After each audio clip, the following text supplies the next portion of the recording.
크리스천 헤럴드 애청자 여러분 안녕하십니까? 영혼의 쉼터 이 시간 진행의 정영철 인사드립니다.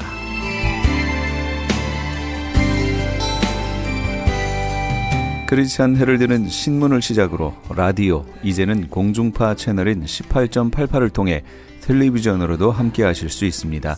이 시간에 방송되는 모든 목사님들의 설교를 인터넷 웹사이트 www.chtv1888.org를 통해 다시 들으실 수 있습니다. 하루를 귀한 말씀과 찬양으로 마감하시는 시간 되시기 바랍니다. 이 시간은 프레이즈교회의 정대철 목사님께서 로마서 8장 1절에서 2절까지의 말씀을 본문으로 생명의 법에 속한 자의 삶, 그 첫 번째 시간 하나님의 말씀 전해주시겠습니다. 많은 은혜 받으시기 바랍니다. 그 사람은 진짜 크리스찬이 되어가는 이제 길에 들어선 겁니다. 그런 내적 갈등도 없고 아무것도 없고 아무런 개념도 없고 은혜도 없고 고민도 없고 감동도 없고 절망도 없다면 그렇다면 좀 우리는 생각해 봐야 된다는 거죠.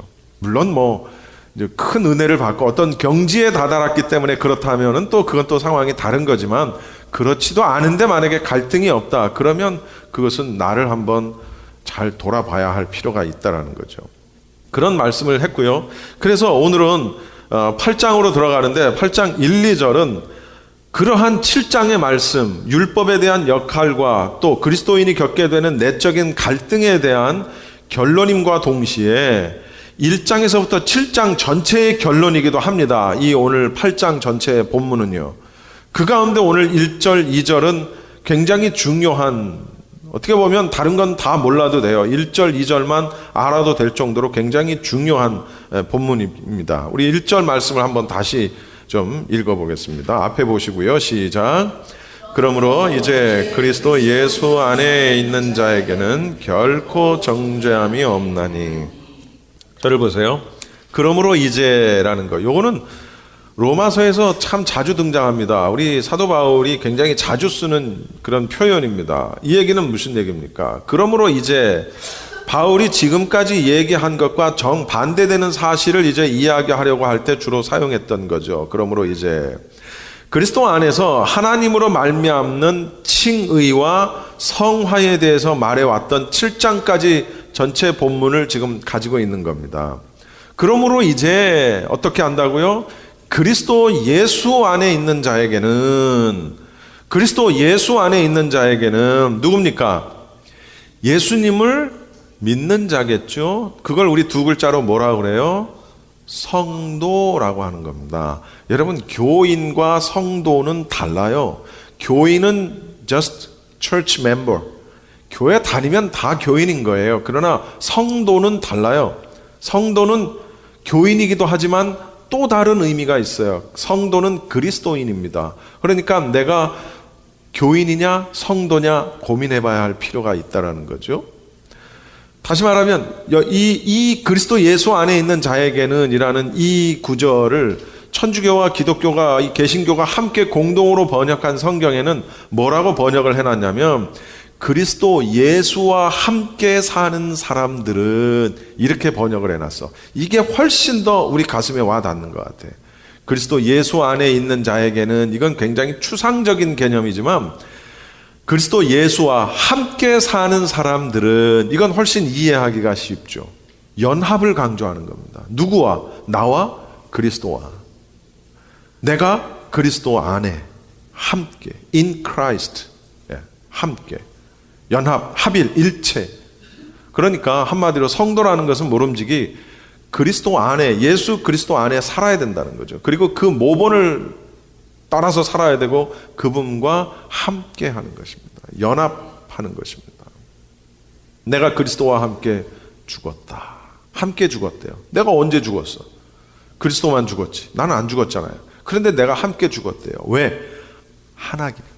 연합되어 있으니까 그분이 죽으면 나도 죽은 거고 그분이 살면 나도 사는 거예요. 그러니까 그분이 죽었기 때문에 죽었고 그분이 십자가를 지셨기 때문에 나도 져야 되고 그분이 부활하셨기 때문에 나도 부활한다는 거예요. 그게 연합과 일체의 원리라는 거죠. 이렇게 그리스도 예수 안에 있는 자에게, 그리스도 예수와 함께 사는 사람들에게는 결코 뭐가 없어요? 따라합시다. 정죄함이 없나니. 정죄함이 없나니. 정죄하다. 사실은 더 쉬운 표현이 있어요. 유죄. 반대는 무죄. 무죄는 죄가 없다. 유죄는 죄가 있다. 정죄도 죄가 있다 라고 유죄 판결을 내리는 걸 말하는 거예요. 정죄한다라는 건 유죄 판결을 받고 그에 대한 형벌을 받는 것까지를 다 포함을 합니다. 그렇다면 인간이 범죄한 데 대한 하나님의 유죄 판결은 뭡니까? 하나님의 정죄는 뭡니까? 그렇죠. 사망이죠. 사망. 왜요? 죄의 삭은 사망이니까. 선을 행할 능력을 상실한 우리 인간은 그 죽음을, 사망을 피할 방법이 있다 없다? 없다. 예. 근데 거기서 끝나면 안 돼요. 이러한 상황 속에서도 하나님께서 친히 우리 인간에게 구원의 길을 제시해 주셨다는 사실을 또한 우리가 알아야 된다는 거죠. 그것은 바로 간단한 겁니다.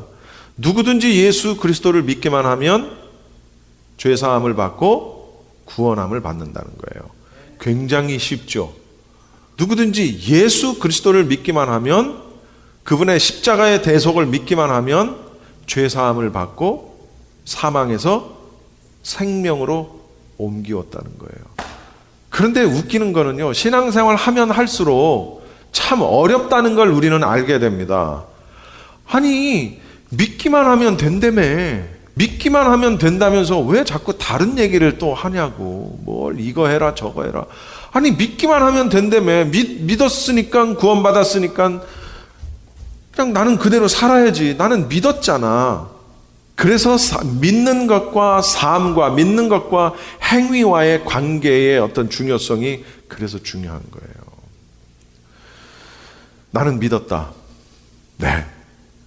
근데 내가 믿은 그 믿음이, 내가 구원받았다고 받는다라고 생각하는 그 믿음이 정말 구원받을 만한 믿음이냐를 뭘로 증명할 거냐는 거예요.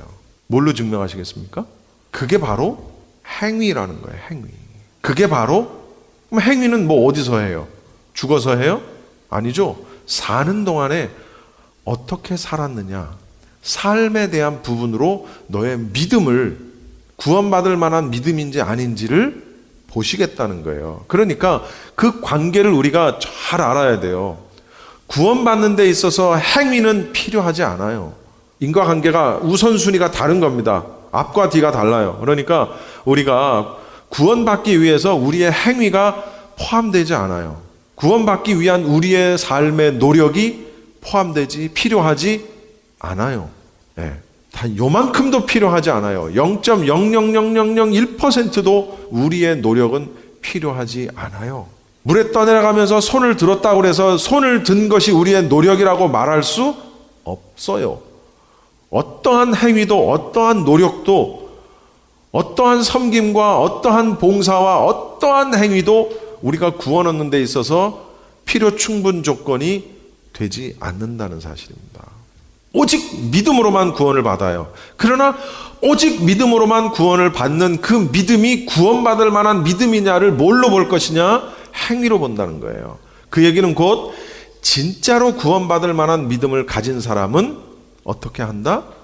삶이 다르다는 거예요. 바뀐다는 거예요. 그게 이제 조금 있다가 그 내용이 나옵니다. 그때 다시 얘기할게요. 결코 어떻게 한다고 그랬어요? 결코 정죄함이 없다. 결코 never 뭐뭐뭐 않는다. 구원의 확실성. 예수님과 함께 사는 사람들은 절대로 정죄함을 받지 않는다. 절대로 결코 유죄 판결을 받지 않는다라는 얘기입니다. 구원의 확실성을 강조하는 거죠. 한 번 구원은 영원한 구원을 확신하는 자들이 이를 방탕의 빌미로 삼아서는 안 된다라는 겁니다. 그렇다고 해서 우리가 또 알아야 될 것은 내가 과거에 저지른 큰 죄 때문에 여전히 지금도 괴로워할 필요가 있다 없다? 없어요. 또 지금 현재를 살아가는 내가 정말 내가 연약해서 짓는 죄들, 뜻하지 않게 짓는 죄들, 이런 죄들로 인해서 또한 절망할 필요도 없다라는 사실을 우리가 알아야 돼요. 마음대로 살아도 되는구나 라고 생각해서도 안 되지만 옛날에 지은 큰 죄가 여전히 오늘날까지 내 가슴을 짓누르고 나의 삶을 짓누르고 그럴 필요도 없고, 또 그렇게까지는 아니지만 아무리 소소한 죄라 할지라도 내가 연약해서 나는 그러고 싶은 의도가 아니었는데 그냥 어쩔 수 없이 어쨌든 그렇게 짓는 죄로 인해서도 물론 내가 회개해야 돼요. 회개해야 되지만 그것 때문에 절망에 빠져가지고 이럴 필요가 없다는 거예요. 왜? 회개하면 되니까. 대신 이후로 우리는 여전히 죄 가운데 머물러 있지 않아야 된다는 거죠. 부단히 죄와 싸워서 영으로서 몸의 행실을 죽여야 된다는 거예요. 성경 말씀 하나 좀 볼게요. 에베소서 4장 22절부터 24절까지 말씀을 한번 봅시다. 에베소서 4장 22절부터 24절까지입니다. 22절부터 시작. 너희는 유혹의 욕심을 따라 썩어져 가는 구습을 따르는 옛사람을 벗어버리고 오직 너희의 심령이 새롭게 되어 하나님을 따라 의와 진리의 거룩함으로 지으심을 받은 새 사람을 입으라. 의와 진리의 거룩함으로. 이게 쉽지가 않다는 거죠. 유혹의 욕심을 따라 썩어져가는 구습을 따르는 옛사람을 벗어버리고 오직 심령이 새롭게 돼서 하나님을 따라 의와 진리의 거룩함으로 지으심을 받은 새 사람을 입으라. 나는 교회도 다니고 있고 예수님을 믿는다고 생각을 하는데 여전히 죄 가운데 거하는 일이 많다라는 거죠. 그런데 왜 우리가 정죄함이 없지? 여전히 죄 안에 거하는데? 그리고 또 우리는 어떻게 이 유혹을 따라 사는 삶을 끊어버릴 수 있을까라고 고민을 해야 된다는 거예요. 2절 말씀 한번 읽어봅시다. 로마서 8장 2절 시작. 이는 그리스도 예수 안에 있는 생명의 성령의 법이 죄와 사망의 법에서 너를 해방하였습니다. 저를 보세요. 굉장히 중요한 말씀입니다. 생명의 성령의 법. 이게 무슨 의미냐면 예수님이 십자가를 지셨죠. 예수님의 구속 사역에 기반을 두고 그 그리스도 예수님, 십자가를 지신 그 예수님, 그 그리스도를 믿는 자를 중생시킨다는 게 무슨 얘기예요? born again. 거듭나게 하는 일을 누가 합니까? 성령께서 하시죠. 그 성령의 법, 생명의 성령의 법이라는 건 그 거듭나게 하시는 성령님의 사역을 의미하는 겁니다. 그러니까 생명의 성령의 법, 그러면 무슨 얘기인지도 모르겠고 잘 몰라요. 생명의 성령의 법. 이것보다 우리를 거듭나게 하는, 믿는 자를 중생시키는 성령의 사역, 이렇게 얘기하면 훨씬 이해하기가 편하다는 거죠. 그럼 죄와 사망의 법이라는 건 뭐냐? 간단해요. 우리 계속 내가 강조했던 거예요. 죄로 인해서 사망에 이르게 하는 원리. 뭐예요? 아담 한 사람이 범죄함으로 사망이 왔고 그 안에 있는 모든 사람이 죄를 지었으므로 사망이 모든 사람에게 이르는 것. 즉 죄의 삭은 사망. 이게 죄와 사망의 법이에요. 죄는 사망으로 간다, 그 소리예요. 생명은 성령으로부터 온다. 성령의 사역이라는 얘기입니다. 그렇게 이해하시면 훨씬 이해하기가 편하실 거예요. 너를 해방하였습니다. 너를 해방하였습니다. 단번에 해방됐다는 거예요. 이거 부정과거형입니다. 진행형이 아니고 부정과거형. 더 이상 제사가 필요 없다는 거예요. 왜? 예수님이 단번에 십자가에서 제물이 되셨기 때문에요. 정리를 해볼게요. 죄와 사망의 법. 여러분, 우리가 죄 가운데 거하면서 결국은 죽을 수밖에 없는 우리 인간의 결정되어진 운명을 바꾸어 주셨다는 거예요. 무엇이? 생명의 성령의 법이 죽을 수밖에 없는 죄와 사망의 법에서 우리의 운명을 바꾸어 주셨다는 거예요. 어떻게? 예수님의 그 구속 사역을 믿는 이들, 그 그리스도를 믿는 자를 거듭나게 하고 중생시키는 그 성령님의 사역이 그렇게 했다라는 얘기입니다. 할렐루야. 우리가 뜻하지 않게 너무 연약해서 짓는 죄로 인해서 이전에 받았던 유죄 판결을 받지 않게 되었는데 그 이유가 바로 성령 때문이라는 겁니다. 여러분 잘 듣고 이해하십시오. 굉장히 중요한 얘기입니다. 우리가 뜻하지 않게 너무 연약해서 죄를 짓게 되는데 그 이전에 받았던 유죄 판결을 받지 않게 된 이유는 그 이유가 바로 전에는 그것이 죄가 사망으로 가지만 이제는 그러한 유죄, 정죄 판결을 받지 않게 되는 것은 성령 때문이라는 겁니다. 할렐루야. 예수님이 그리스도께서 내 안에 계시지 않을 때는 그저 우리는 뭐예요? 죄인일 뿐입니다. 죄의 종로로 타면서 마귀가 시키는 대로 하는 거예요. 그리고 영원한 사망의 길로 가는 겁니다. 그게 우리의 운명이고 숙명이에요. 그런데 이제는 죄를 짓는 족족, 정죄, 즉 유죄 판결을 받아서 사망이라는 형벌을 받지 않는다는 거예요. 왜? 예수님의 죽으심으로 인해서 내가 받을 형벌을 예수님이 대신 받으신 거예요. 십자가에 죽으셨다는 것은 내가 죽을 건데 원래는 나를 대신해서 죽으셨다는 거예요. 그 대속의 죽으심을 믿는 믿음으로 인해서 우리는 이제 죄인이라는 호칭 대신에 어떤 호칭? 의인이라는 호칭을 대신 얻게 된 거예요. 무엇으로 인해서? 믿음으로 인해서. 조건이 있는 거예요. 그러니 믿는 믿음이 얼마나 중요합니까? 여기서 말하는 믿음은 세상 사람들이 말하는 믿음과는 다르다는 사실입니다. 긍정적인 마인드하고는 다르다는 걸 우리가 알아야 돼요. 내가 너를 믿는다, 네가 나를 믿는다, 그런 믿음의 차원이 아니라는 거예요. 여기서 말하는 믿음이라는 것은. 다시 말하면 예수님을 믿는 사람들에게는 이제 유죄 판결이 없는데 그것은 예수님을 통해서 생명을 주시는 성령님의 그 능력이 죄와 죽음의 굴레에서 우리를 해방시켰기 때문이라는 겁니다. 우리는 여전히 죄를 짓지만 더 이상 유죄 판결을 받지 않는다는 거예요. 그러면 그 성령님의 능력이라는 게 뭐냐? 병 고치는 능력? 예언하는 능력? 계시하는 능력? 물론 그것도 성령님의 능력이죠. 그러나 여기서 말하는 것은 우리의 삶을 주관하고 우리의 삶 속에서 열매를 맺는 그 성령을 말하는 겁니다. 열매를 맺는 삶. 삶 속에서 열매로 나타나는 그 성령님의 역사하심을 이야기한다라는 거예요. 그러니까 성령님의 능력이라는 것은 물론 우리를 죄와 죽음의 굴레에서 벗어나게 해주시지만 또한 우리가 성령 안에서 살 때 그 생명의 역사가 나타나게 한다는 거죠. 이해하십니까? 할렐루야. 그러니까 여러분 굉장히 중요한 게 뭐냐면 예수님을 믿는다고 하면서도 나는 예수님을 믿어 라고 하면서도 성령을 따라 사는 삶을 살지 않으면 과연 구원이 내게 있을까 의심해 볼 필요가 있다는 거죠. 믿는다는 것과 성령님이 함께하는 것과는 별개의 문제가 아니기 때문에 그렇습니다.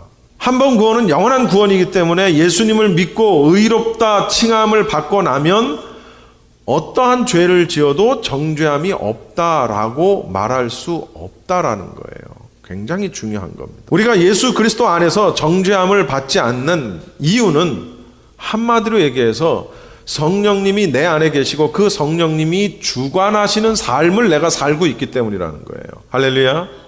그렇게 살고 계십니까? 그렇게 살고 계신 분들만 아멘. 우리 모두 다 같이 아멘. 그러기를 소원하면서 아멘. 저도 아멘. 여러분도 아멘. 다 같이 시작. 아멘. 네. 성령의 충만함을 입고 성령의 인도를 따라 살 때 우리에게 정죄함이 없는 것이지 단지 교회에 다닌다고 해서 또는 나는 구원받았다라는 확신을 내가 가지고 있다고 해서 유죄 판결에서 정죄함에서 벗어나는 게 아니라는 걸 알아야 돼요. 생명의 성령의 법이 성령님의 역사하심이 성령이 주관하는 성령님이 나를 주관하시는 성령의 열매를 맺는 삶을 살 때 그렇다라는 사실입니다. 성령을 쫓아 사는 삶이 뭐냐? 아까 우리가 살펴봤던 에베소서예요. 다시 한번 해주세요. 에베소서 4장 22절. 너희는 유혹의 욕심을 따라 썩어져가는 구습을 따르는 옛사람을 벗어버리고 구습을 따르는 옛사람을 벗어버리지 않으면 생명의 성령의 법이 영향력을 미치지 못한다는 거예요. 그럼 구습이라는 게 뭡니까? 옛날에 하던 습관을 얘기하는 거예요. 너무 방대하죠?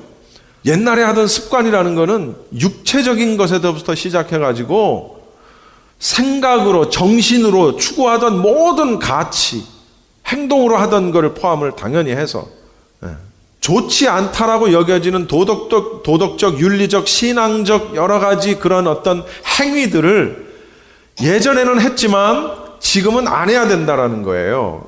썩어져가는 구습을 따르는 옛사람을 벗어버리라는 거예요. 근데 이게 쉽지가 않아요.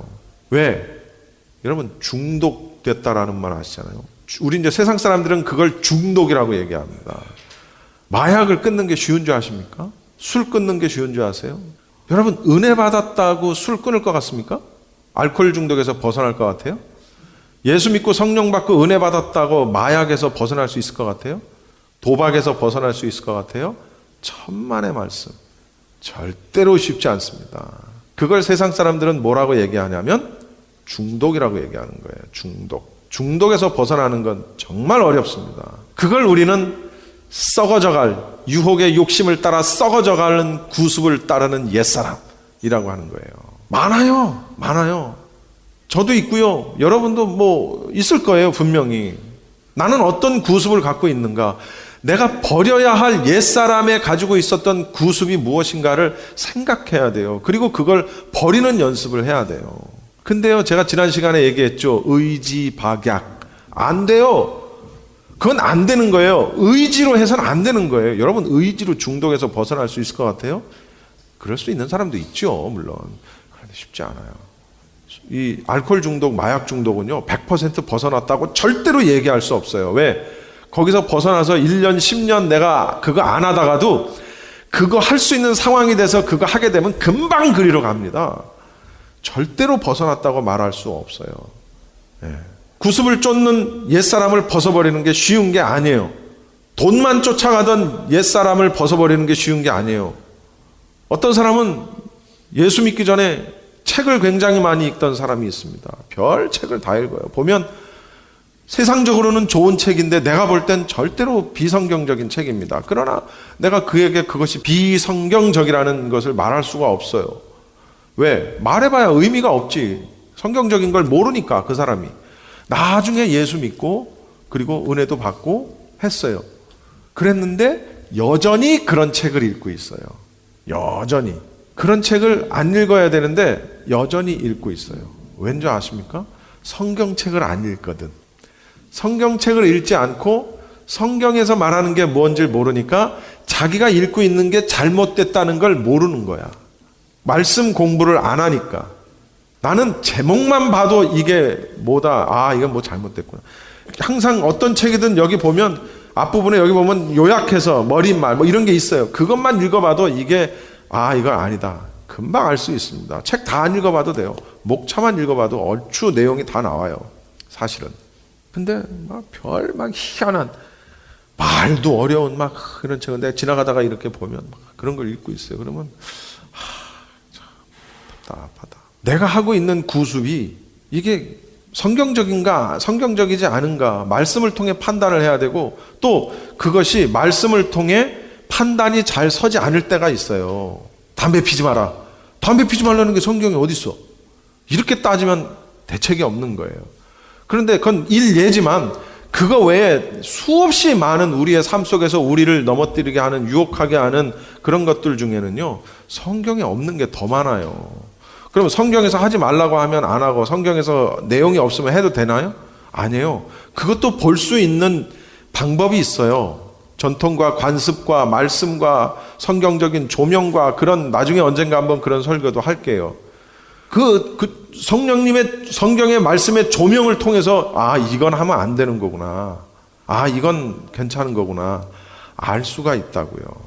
그러니까 우리가 말씀을 보고 성령이 주관하시는 삶을 사는 것이 얼마나 중요한지를 우리가 알아야 된다는 거죠. 우리가 잘 아는 대로 슬기로운 여인 5명은 말씀과 성령, 등과 기름으로 비견되는 말씀과 성령을 다 갖고 있었기 때문에 예수님을 만나요. 근데 미련한 5명의 처녀는 예수님을 만나기 직전에 문이 닫히죠. 왜요? 그들에게는 기름이 없었기 때문이에요. 기름이 뭐예요? 성령님이에요. 말씀과 성령, 등과 기름.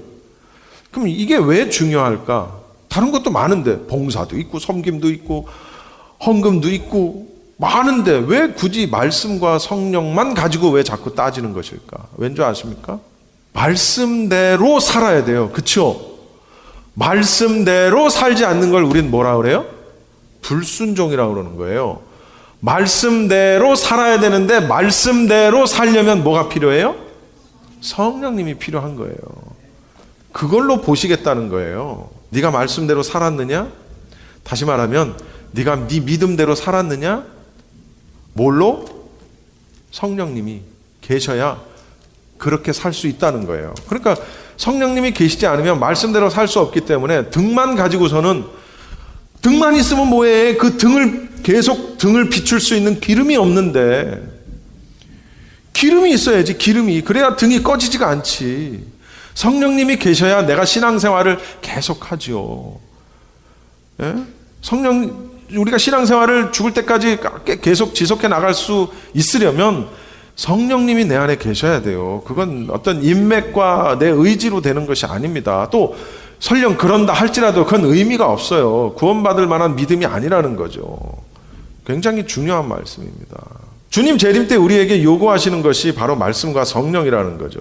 하나님의 말씀대로 성령을 따라 살았느냐, 이걸 우리에게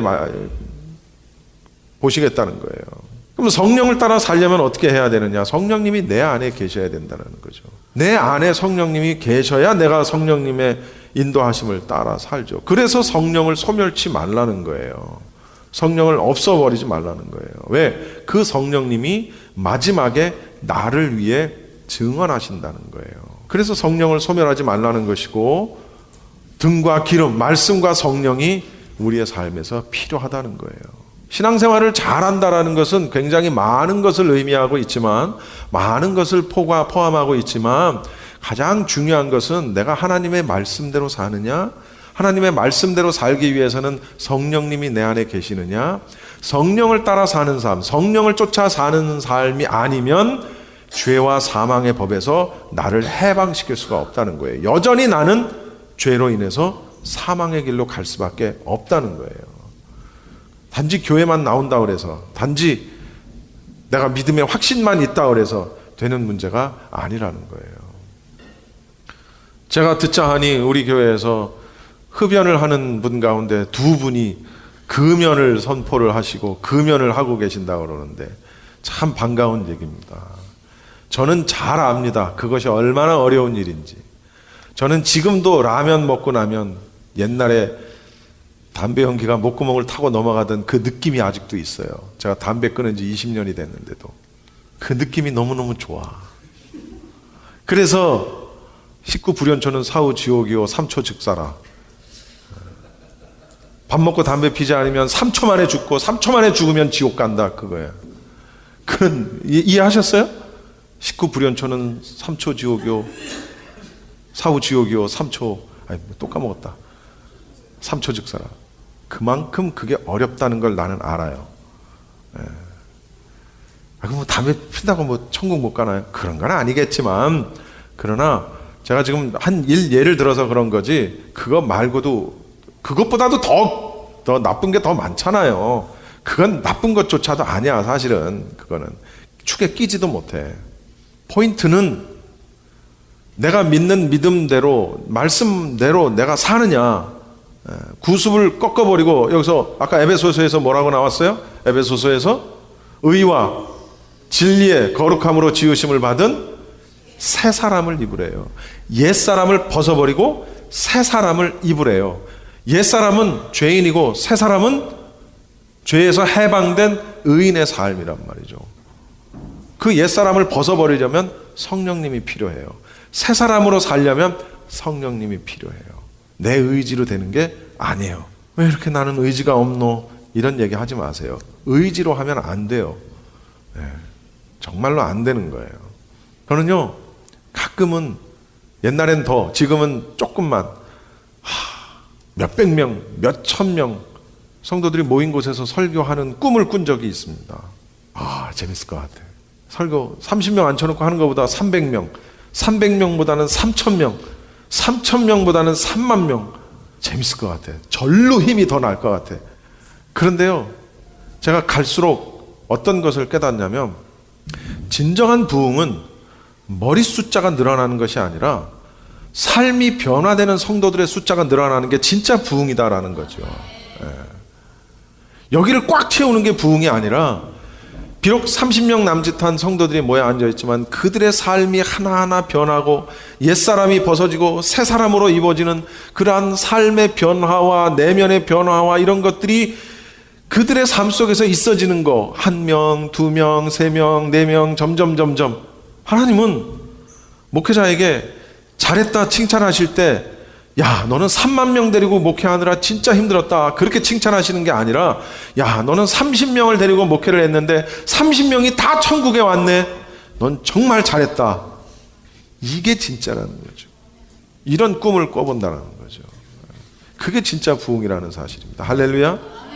그러한 변화가 저와 우리 여러분 가운데 있기를 원합니다.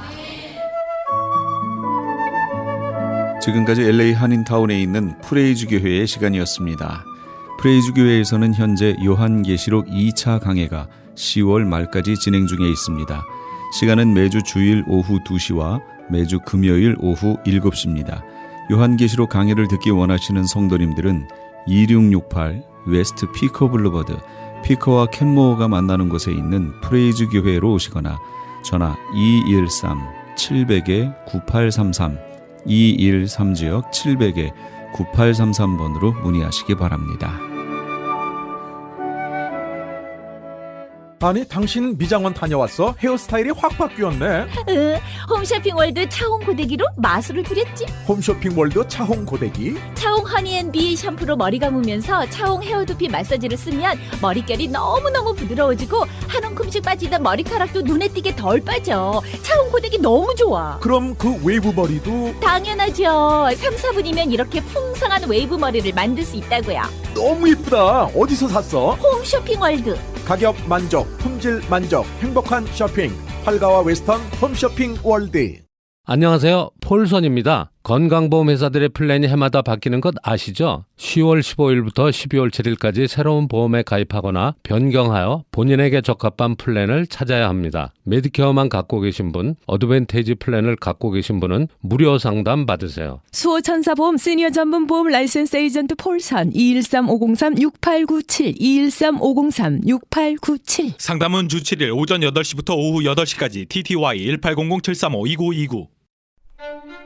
시민권 신청, 부모님, 배우자, 자녀 영주권 신청, 취업이민, 종교이민, 학생비자, 신분 변경, 추방유예, 결혼, 공증. 인생이 달린 이 모든 일 어디에 맡겨야 할까요? 한인타운 연장자 센터의 모츠기관인 주는 사랑채 이민법률센터에 맡기세요. 21년 이민법 경력의 박창영 이민국 공인변호인이 성심을 다해 도와드립니다. 올림픽과 윌튼 323-735-7888 323-735-7888.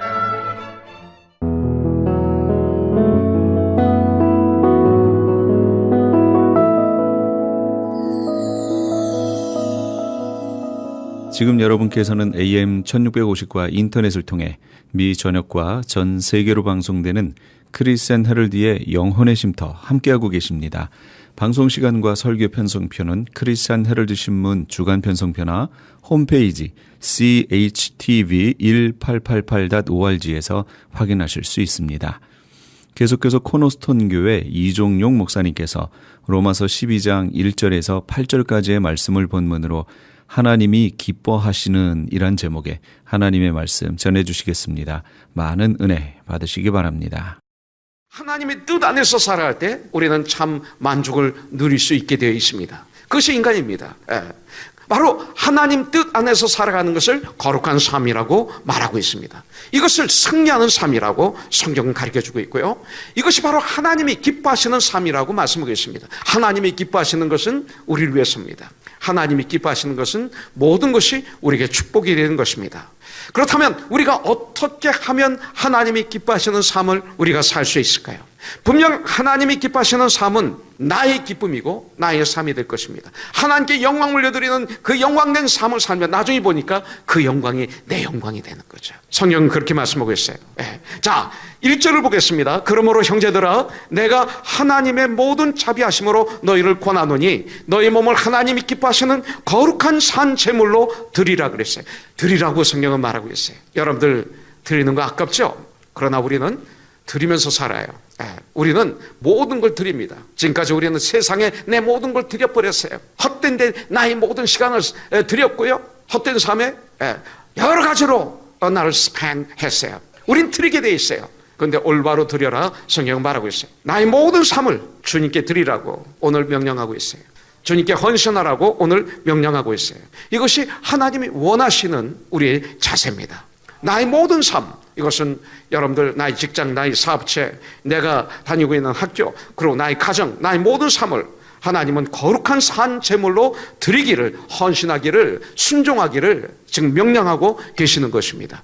왜냐하면 그 삶이 옳은 삶이기 때문에 그렇습니다. 건강한 삶이기 때문에 그렇습니다. 그 삶이 축복의 삶이기 때문에 그렇습니다. 그렇다면 무슨 이유로 우리가 하나님께 드려야 되느냐 이거예요. 왜 하나님께 드려야 되고 왜 하나님께 헌신해야 되는가? 바로 이것이 1절 초반에 나와 있습니다. 하나님의 모든 자비하심으로 너희를 권하노니, 바로 하나님의 모든 자비하심 때문에 우리는 드려야 되는 것입니다. 그렇다면 하나님의 자비하심이 뭘까요? 바로 5장, 6장, 8장에서 우리에게 가르쳐주고 계십니다. 로마서 5장, 6장, 8절에 보면 하나님의 자비하심이 무엇인지 나와 있는 것을 볼 수가 있죠. 아주 구체적으로 말씀하고 있습니다. 여러분들, 하나님은 좋으신 하나님이십니다. 정말 좋으신, 참 좋으신 나의 하나님이십니다. God is good, He's so good to me라는 찬양이 있지 않습니까? 그게 참 귀한 찬양이에요. 정말 하나님을 아는 분은 이 찬양할 때 눈물을 흘릴 수밖에 없는 그런 짧은 찬양입니다. 하나님은 항상 나에게 참 좋으신 분입니다. 이게 성경에서 우리에게 가르쳐 주시는 아주 귀한 말씀이죠. 여러분, 왜 좋으신 분입니까? 우리 주님은 나를 죽음으로 끝나는 인생이 아닌, 죽음이 마지막이 아닌 하나님의 자녀로 삼아주셨어요. 그래서 나에게 영생을 주시고, 그리고 죽음 후에 나에게 하나님의 후사로 삼아주셨어요. 하나님은 나를 사랑하셔서 나의 죄를 해결해 주시기 위해서 예수 그리스도를 이 땅에 보내주셨어요. 내 자신 십자가를 지시고 고난을 받으시고 피와 물을 쏟으시고, 그리고 십자가에서 죽어주셨어요. 그리고 죽음을 이기시고 죄를 이기시고 3일 만에 예수님은 부활하셨죠. 그리고 이제는 그 사망 권세를 깨뜨리신 주님께서 이제 우리를 용서해 주시고, 그리고 구원하여 주시고, 죽음의 문제를 해결해 주시고, 우리에게 영생을 주시고, 우리에게 산 소망, 천국의 산 소망을 우리에게 주시고, 이 땅을 사는 동안 왜 살아야 되는지를 알려주시고, 그 살아야 되는 목적을 가지고 우리는 이 땅에서 보람있고 행복있게 살 수 있도록 도와주시는 나의 하나님, 그분이 바로 나의 주님이시고 나의 주인이시고 나의 하나님이세요. 이것이 모든 자비하심이에요. 이 모든 자비하심, 그렇기 때문에 우리는 주님께 드려야 된다 이렇게 말하고 있습니다. 주님께 돌려드릴 수 있는 첫 번째는 우리의 삶을 하나님께 드리는 것입니다. 헌신하는 것입니다. 여기에는 세 가지 그리스도인의 헌신의 특성이 나오는데, 여기서 드리라 그랬어요. 그런데 자원에서 너의 몸을 드리라. 드리는데 뭐를 드려야 돼요? 내 몸을 드려야 됩니다. 내 몸을 드려야 돼요. 그래서 원어를 찾아봤어요. 드리라. 너희 몸을 산 제물로 하나님께 드리라. 그래서 이 드리라는 뜻이 무엇인가? 원어를 찾아봤더니 이 뜻이 뭐냐면, 식당에서 미리 식당에 전화를 걸어서 자리를 예약해 놓는 거예요. 시간을 예약해 놓는 거예요. 이런 뜻이 있더라고요. 예약하는 것, 그 자리를 예약하는 거예요. 하나님이 나를 예약하신 것입니다. 이 땅에 사는 동안 마귀가 예약하고 욕심이, 탐욕이, 음란이, 주색잡기가 나를 예약한 것이 아니라 하나님이 나를 예약하셨어요. 뭐를? 나의 삶을, 나의 시간을, 나의 물질을, 나의 모든 것이 주님께 이 시간에 속해 있습니다. 예약했다. 내가 너를 예약했다. 너 귀한 자야. 내가 너를 쓸 거야. 누가 쓰느냐에 따라서 그 사람은 고귀하고 천하고, 그리고 죄의 악 속에서 헤매고 의로운 삶 속에서 정말 멋있는 삶을 살게 되는 거죠. 하나님이 나를 예약하셨어요. 할렐루야. 이것입니다. 이런 뜻이 있습니다. 하나님 왜 우리 몸을 예약하셨을까요? 왜 우리 몸을 드리라고 하셨을까요? 내 몸을 드릴 때 주님은 말씀하시기를 너는 실천하고 있다 이렇게 말씀하시는 거예요. 그래서 저는 우리 교회에서 봉사할 때 입으로만 봉사하시는 분들은 위에서 기도해요. 몸으로 움직여야 돼요.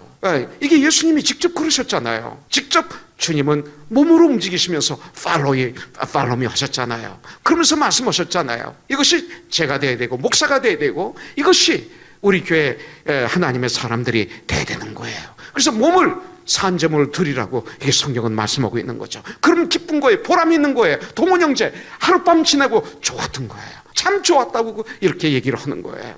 여러분들 고생했는데 좋았다고 그래요. 고린도전서 6장 19절부터 20절에 보니까 너희 몸은 너희가 하나님께로부터 받은 바 너희 가운데 계신 성령의 전인 줄을 알지 못하느냐. 너희는 너희 자신의 것이 아니라 값으로 산 것이 되었으니 그런즉 너희 몸으로 하나님께 영광을 돌리라. 너희 몸으로 하나님께 영광을 돌리라. 이렇게 말씀하고 있어요. 어떻게 내 몸으로 하나님께 영광을 올려드리고 어떻게 몸을 드릴 수 있어요? 모든 상황 속에서 그때마다 나는 정말 주님을 만나고 있는가?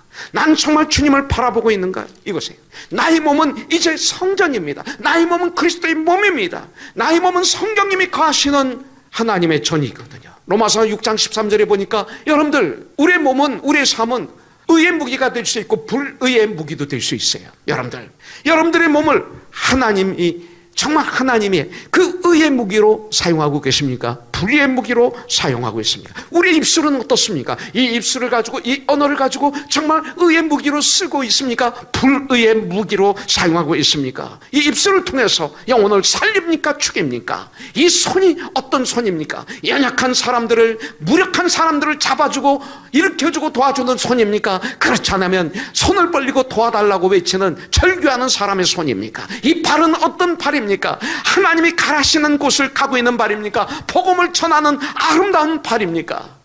누가 나의 몸을 사용하는가에 따라서 의의 무기가 되고 불의의 무기가 되는 것입니다. 너희 몸을 하나님이 기뻐하시는 거룩한 산제물로 드리라. 이는 너희가 드릴 영적 예배니라 성경은 말하고 있어요. 산제물로 드리라고 했어요. 제물, sacrifice죠. 이 뜻은 뭐냐면 전부 드려라. 절대적인 헌신을 여기서 말하고 있는 것입니다. 자, 첫 번째 중요한 것은 하나님을 정말 내가 정말 기뻐하시는 삶을 살기 위해서는 하나님을 더 알기를 원하는 것이 헌신입니다. 내가 하나님께 나를 드려야 돼요. 하나님께 헌신해야 돼요. 그런데 제일 중요한 것은 뭐냐면 바로 내가 하나님을 더 아는 거예요. 이게 헌신이에요. 이게 드리는 거예요. 내가 하나님을 알기를 원하는 거예요. 주님 알기 원합니다. 주님 닮기 원합니다. 여러분들 주님을 알면 아는 만큼 역사가 일어나거든요. 모르는데 무슨 헌신을 해요? 모르는데 어떻게 드려요? 그래서 가장 중요한 것은 주님을 알기를 원하는 거예요. 사랑하면 더 알고 싶고 사랑하면 닮고 싶고 사랑하면 주고 또 주고 싶어요. 정말 사랑하면 받는 거 아니야. 받는 건 생각도 안 해. 그냥 그분이 기뻐하면 그냥 좋고 이게 사랑할 때 나오는 아는 만큼 그래서 우리는 드릴 수 있는 거예요. 제물은 뭐예요? 우리는 구약에서 보면 양이 죽음, 염소의 죽음 이것을 제물이라고 그러잖아요. 죽은 제물. 근데 여기서 뭐라고 해요? 산제물로 드리라고 했어요. 죽으면 안 돼요. 우리가 산제물로. 이 말씀은 뭡니까? 삶 속에서 매 순간마다 내가 산제물이 돼야 돼요. 그 자리에서. 많은 교인들 여러분들 주일날 교회 와서 예배를 드립니다. 그리고 봉사도 합니다. 주일날. 그러고 난 다음에 월요일부터 토요일까지 하나님을 떠나는 삶을 사는 분들이 많아요. 산제물은 아니죠. 산제물은 매 순간입니다. 그 다음에 하나님이 기뻐하신 거룩한 산제사로 드리라고 그랬어요. 하나님이 기뻐하시는 거룩한 산제사로 드리라. 거룩한 하나님이 기뻐하시는. 여기는 그 원어를 찾아보면 아주 기쁘게 아주 즐겁게 하나님께 드리라고 여기서 말하고 있어요. 우리가 주님께 예배 드릴 때 또 주님께 헌신할 때 하나님이 너무 행복하시도록 정말 하나님이 너무나 기뻐서 걸걸걸 웃으시도록 우리가 그렇게 드려야 되는 거예요. 이런 예배를 드려야 돼요. 이런 삶을 살아야 돼요. 여기서 말하는 것은 예배만이 아니에요. 예배도 여기 포함되지만 사실은 삶을 얘기하는 것입니다. 언제든지 항상 하나님께 너 자신을 드리는 그런 산 예배, 그런 삶을 살라. 교회에서 예배를 드릴 때도, 그리고 너희 시간을, 그 찬양을 드릴 때도, 물질을 드릴 때도, 삶을 드릴 때도, 나의 달란트를, 나의 힘을, 나의 물질을 하나님의 영광을 위해서 쓰는 거예요. 이것이 바로 생활의 예배죠. 그 다음에 너희는 이 세대를 본받지 말라고 그랬어요. 이것이 하나님을 기쁘시게 하는 거예요. 너희는 이 세대를 본받지 말라. 여러분들, 과거 우리는 하나님께 헌신된 삶을 살지 않았습니다. 오히려 우리는 이 세상에 헌신하고 살았죠. 여기서의 강조점은 뭡니까? 너희는 이 세대를 본받지 말고 끊으라 이거예요. 끊으라. 단호하게 끊어라. 자, 바울은 여기서 말하기를 너희들은 이 세상에 살고 있는 사람들을 말하는 게 아닙니다. 사람들을 말하는 게 아니라 세상을 말하고 있습니다. 성경은 사람들을 미워하지 말라고 그랬어요. 사람들은 다 하나님의 형상으로 창조함을 받았어요. 이 땅에 있는 모든 사람을 예수의 이름으로 사랑하라고 그랬어요. 사랑하기 때문에 그들에게 복음을 전하죠. 우리는 죄를 미워하라고 그랬죠. 여기서 말하는 사도 바울이 그 세상, 너희는 이 세대를 본받지 말고 세상을 본받지 말고 한 것은 이 세상의 가치 체계를 말하고 있어요. value를 말하고 있어요. 이 시대의 영적인 정신을 따르지 말라는 거예요. 이제 영적 성장 기본진리에서 이번에 4가지 권위의 원천을 공부하게 되는데, 오늘은 3가지 부적당한 원천을 공부하고 있습니다. 그런 걸 따르지 말라 이거예요. 너희는 이 세대를 본받지 말고, 이걸 더 확실하게 아주 쉽게 얘기하면 me first 하지 말라 이거예요. me first. 교회 안에 이런 분들이 얼마나 많아요. 내가 모든 걸 내가 첫 번째야. 나야. 나를 무시하지 마. 내가 누군데? 이거예요. 이 세대를 본받지 말라. me first. 이겁니다. 그래서 식사를 할 때도 me first. 어떤 걸 가져갈 때도 me first. 어디 탈 때도 me first. 다 이런 사람들. 이것이 그분의 세상의 가치관이죠. 우리 그리스도인의 가치관은 뭡니까? joy죠. J-O-Y. 이것은 기쁨입니다. 즐거움입니다. 어떻게 joy가 생깁니까? Jesus first, whatever we are. O는 other second, Y는 yours third. 이렇게 될 때 참 joy가, 주님의 은혜와 평강이 우리에게 가득 차게 되는 거죠. 우리는 이 세상의 가치관을 따르지 말라. 성경은 말하고 있어요. 오늘 너희는 이 세대를 본받지 말고, 이 말은 세상과 완전히 동떨어진 극단적인 삶을 살라는 말씀 아니에요. 이 말은 세상을 닮아가면서 살라는 그런 말도 아닙니다. 이 말은 내가 있는 삶의 현장에서 빛을 비추는 삶을 살라고 주님은 우리에게 말씀하는 거예요. 여러분들, 이 세대를 본받지 말고가 그거예요. 우리가 세상에서 살고 있지만, 호보고 있지만, 푹 담겨 있지만, 믿지 않은 세상 사람들과 같이 살고 있지만, 우리의 순결함, 우리의 깨끗함 가져야 되는 거예요. 이게 크리스찬이에요. 만약 우리들이 하나님의 뜻을 알기를 원하면 세상의 눈을 고정시키면 안 됩니다. 그런데 문제는 현대의 많은 그리스도인들이 자연스럽게 무엇이든지 이 세대의 도덕적 교범을 따르고 있다는 거예요. 우리들이 거기에 시간, 우리들은 세상의 영향력 속에서 살아가고 있어요. 안 들으려 해도 뉴스가 들립니다. 화면을 통해서, 빌보드 간판을 통해서, 또 백화점에 가도, 그 차를 타도, 전화기를 통해서 안 들리는 것이 없습니다. 못 보는 것이 없습니다. 노래 가사를 통해서 계속 마귀는 우리 어떻게 합니다. 유명한 사람들의 말 한마디, 스포츠맨의 말 한마디가 얼마나 파워풀한지 몰라요. 여러분들, 우리 자녀들 스포츠맨의 그 유명한 사람의 말 한마디가 얼마나 파워풀하게 그들을 장악하고 있는지 모릅니다. 우리들이 깨어있지 않으면 성경보다 더 큰 영향을 받게 되는 거예요. 그래서 하나님께서 그것은 잘못된 것이라고 말씀하시더라도 많은 교인들은 그냥 세상을 따르고 있는 거예요. 아멘 하고 세상을 따라요. 출애굽기 23장 2절에 보니까 다수를 따라 악을 행하지 말라. 송사에 다수를 따라, 재판할 때 다수를 따라 부당한 주관을 하지 말라. 우리에게 말하고 있어요. 이게 생선의 그 안에는 송기가 없다는 거예요. 요한일서 2장 17절에 보면 이 세상도 그 정욕도 지나가되 오직 하나님의 뜻을 행하는 자는 영원히 거하느니라 성경은 말하고 있어요. 여러분들, 그렇다면 우리가 이 세상에 살면서 어떻게 하면 이 세상을 담지하고 세상을 변화시키는 참 그리스도인으로서 살 수 있을까요? 2절에 보니까 너희는 이 세대를 본받지 말고 오직 마음을 새롭게 함으로 변화를 받으라고 말하고 있어요. 트랜스포메이션이에요. 트랜스포럼드 했어요. 변화를 받아. 완전히 바뀌어져야 돼요. 바뀌어져야 돼요. 여러분들, 이게 쉬운 것 같습니까? 바울이 말하기를 성령께서 우리의 속 사람을 변화시켜 주셔서 하나님의 뜻을 알게 해주시는 것을 여기서 말하고 있어요. 어느 누구도 나를 변화시킬 수 없어요. 변화되는 척이 되지만 변화 안 돼요. 하나님만 우리를 변화시킬 수 있어요. 나를 바꿔주신 주님이 우리를 바꿔주세요. 요한일서 3장 2절에 보면 사랑하는 자들아, 우리가 지금은 하나님의 자녀라. 장래에 어떻게 될지는 아직 나타나지 아니하였으나 그가 나타나시면 우리가 그와 같을 줄을 아는 것은 그의 참모습 그대로 볼 것이기 때문이라. 어느 날 주님이 재림하신 그날 우리는 예수 그리스도를 만나게 될 것입니다. 우리를 완전하게 해주실 거예요. 주님이 재림하시면 우리가 천국에 가게 되면 순간적으로 변화되어 주님과 같이 된다. 완전한 변화를 여기서 말씀하고 있어요. 여러분들, 고린도후서 3장 18절에 보면 이렇게 말씀하고 있어요.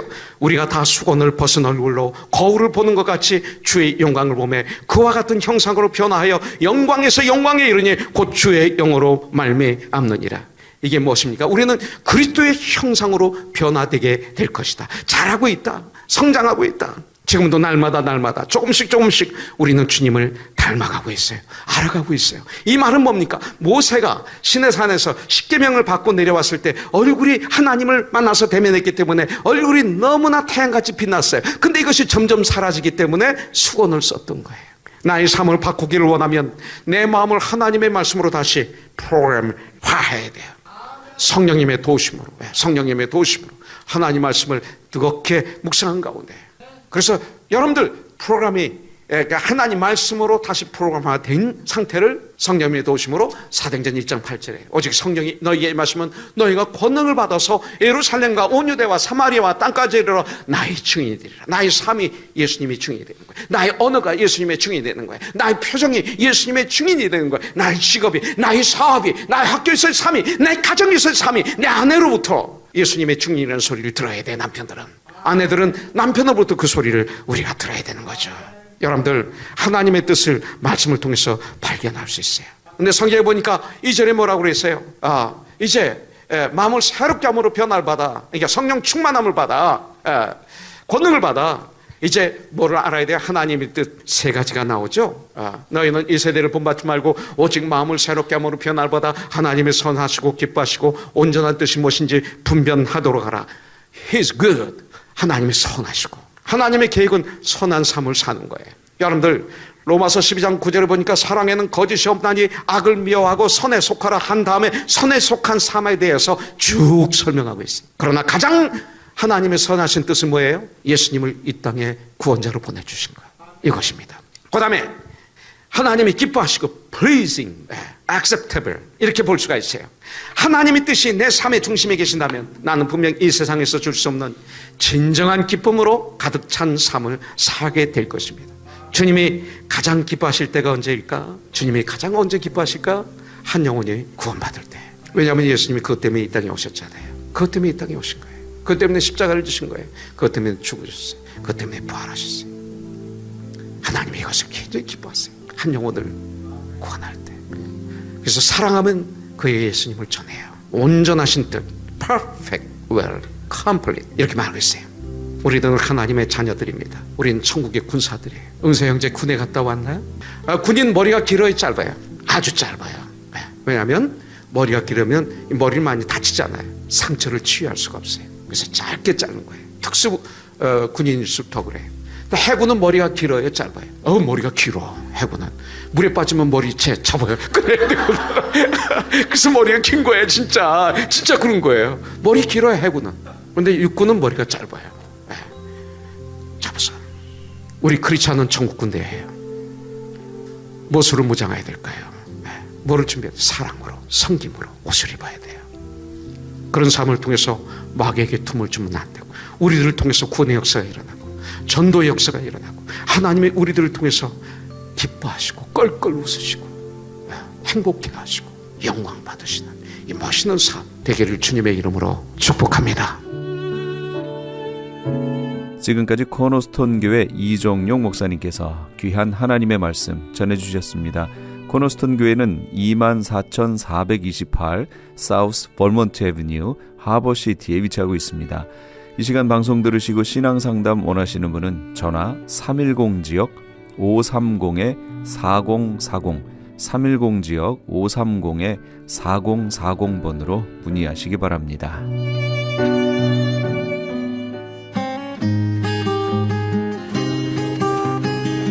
교계 게시판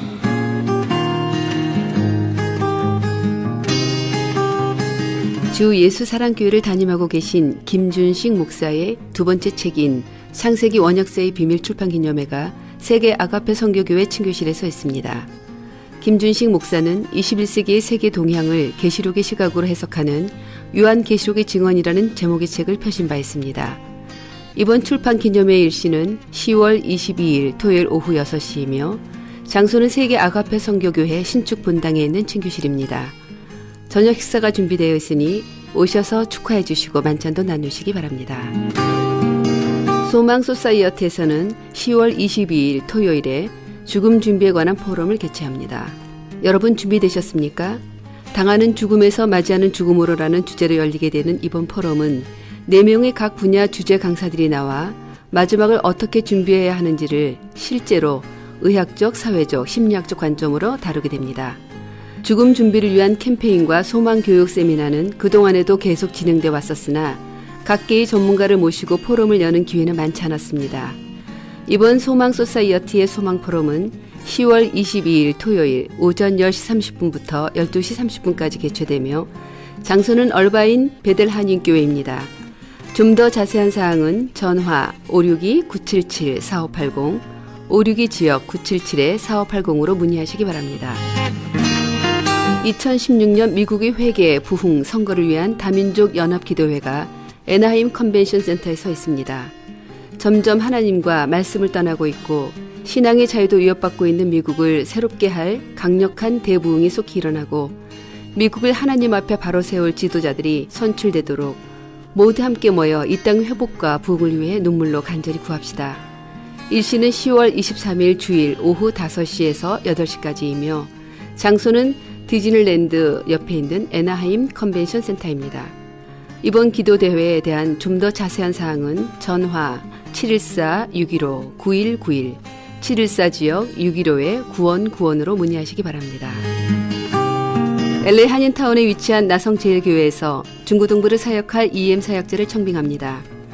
영어 설교와 사역이 가능하고 공인된 신학교를 재학 중이거나 졸업하신 분을 원합니다. 이력서와 신용 고백서를 이메일 lakfpc@gmail.com, 이메일 lakfpc@gmail.com으로 보내주시면 됩니다. 좀 더 자세한 사항은 전화 213-388-7101, 213 지역 388-7101번으로 연락 주시기 바랍니다.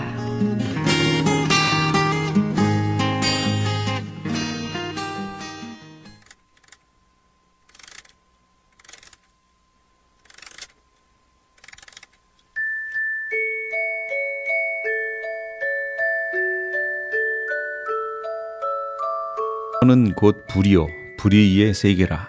혀는 우리 지체 중에서 온 몸을 더럽히고 생의 바퀴를 불사르나니 그 사르는 것이 지옥불에서 나느니라.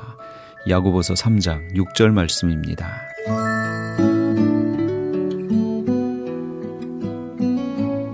사람에게는 말처럼 무서운 것이 없지요.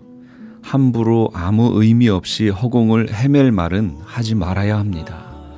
진실된 말이 아닌 중상모략이 머물 곳은 바로 우리 자신이기에 되돌아올 때는 엄청난 눈덩이처럼 커져서 우리 자신을 향해 돌격해오는 무서운 흉물이 될까 두렵습니다.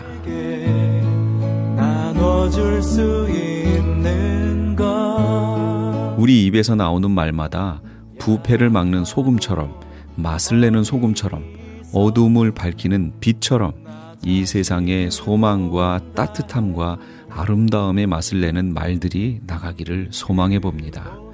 오늘 이 밤에도 이런 말들로 서로를 위로하시는 그런 밤 되시기 바랍니다. 지금까지 크리스천 헤럴드 방송에서 보내드린 영혼의 쉼터의 정영철이었습니다. 고맙습니다. 비교하기보다는 나 자신을 가꿔가고 우리를 사랑하신